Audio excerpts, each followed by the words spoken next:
জন্মগত হার্টের অসুখ বা কনজেনিটাল হার্ট ডিজিজ যদি সময়ে ধরা না পড়ে, অর্থাৎ সেটা ডায়াগনোসিসে যদি দেরি হয়, তাহলে আমরা একটা ভয়াবহ ঘটনার সম্মুখীন হই, যেটাকে মেডিকেল টার্মিনোলজিতে বলে আইসেনমেঙ্গার সিনড্রোম।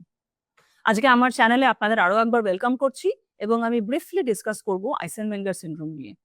আমি doctor Debashree Gangopadhyay, paediatric cardiologist. জন্মগত হার্টের অসুখ যেগুলো আমরা খুব কমনলি দেখি, ভেন্ট্রিকুলার সেপ্টাল ডিফেক্ট বা ভিএসডি, পেটেন্ট ডাক্টার স্যাটেরিওসিস বা পিডিএ বা এট্রিয়াল সেপ্টাল ডিফেক্ট এএসডি, এই ধরনের কমন সাধারণ অসুখগুলোই কিন্তু যদি তারা দেরিতে ধরা পড়ে, সেসব ক্ষেত্রে আইসেনমেঙ্গার সিনড্রোম নামে একটা ভয়াবহ সমস্যার মধ্যে আমরা পড়ি। এটা কি? বেসিক্যালি এটা একটা এমন কন্ডিশন যেটার জন্য পেশেন্টের লাংসের প্রেশার খুব বেড়ে যায়। এবং এটা কেন হয় না, দীর্ঘদিন যদি হার্টের এই হোলগুলো অর্থাৎ ভিএসডি, পিডিএ, এএসডি এই সমস্যাগুলো যদি বিনা চিকিৎসায় থাকে, তবে লাংসের মধ্যে দিয়ে এক্সেসিভ ব্লাড ফ্লো অর্থাৎ অতিরিক্ত রক্ত চলাচল হয়ে লাংসের একটা ইরিপেয়ারেবল ড্যামেজ হয়, ক্ষতি হয়, এবং সেখান থেকে ফিরে আসার পথ থাকে না।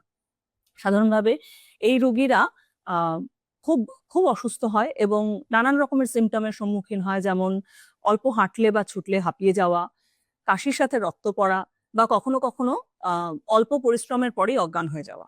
এবং এটা একটা খুব ভয়ঙ্কর ঘটনা, খুব ড্রেডফুল একটা অসুখ। এজন্য বলছি যে এই অসুখের চিকিৎসাতে করণীয় খুব একটা কিছু থাকে না। এই পেশেন্টটিকে লাইফ লং এক্সপেন্সিভ ওষুধ খেয়ে যেতে হয় এবং তা সত্ত্বেও তার ডাক্তার আমরা বলতে পারি না যে হ্যাঁ তুমি ভালো হয়ে যাবে। একমাত্র কিওর হচ্ছে লাং ট্রান্সপ্লান্ট।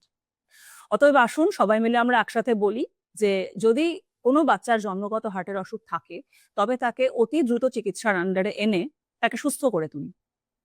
কখনো যেন আমাদের আইসেনমেঙ্গার সিনড্রোমের মুখোমুখি না হতে হয়। আশা করি আমার আলোচনাটি আপনাদের ভালো লাগবে। যদি এই সম্বন্ধে আরো কিছু জানার থাকে তবে আমার কমেন্ট বক্সে লিখুন। আমি অবশ্যই চেষ্টা করব উত্তর দিতে। আজকে এই পর্যন্তই, ফিরে আসবো অন্য কিছু ভিডিও নিয়ে আরেকদিন। নমস্কার।